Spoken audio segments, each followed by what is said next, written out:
All right, from Anders Ekron, he says, what do you say when scholars say that the Romans didn't bury crucified criminals but let them rot on the cross or put them in mass graves?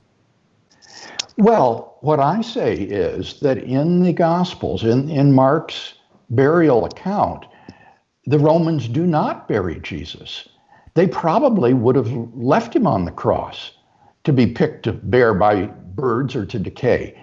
But he is buried by a member of the Jewish Sanhedrin, the very court that condemned Jesus to death, all of whom, Mark says, voted for Jesus' guilty verdict. So Joseph of Arimathea just comes out of the blue.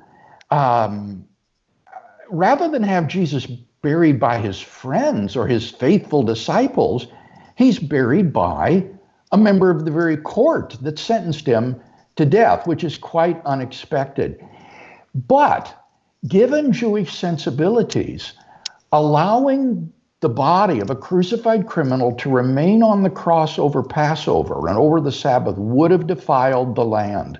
And therefore the Jews had to have that body taken down before sundown on Friday, lest the land be defiled.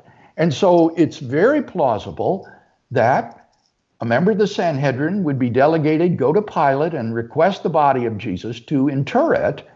And it's very plausible that Pilate would turn it over to the Jews, not wanting to cause trouble during Passover season, especially if Pilate thought Jesus was innocent and unjustly accused, as the Gospels say that he did. So I think that this is an extremely plausible, if unexpected, feature of the burial narrative. And it's interesting, Cameron, that for that reason, the vast majority of scholars today do agree that Joseph of Arimathea was probably the person who interred Jesus. We actually know the name of the man and his identity who buried Jesus in the tomb. I think it's just extraordinary.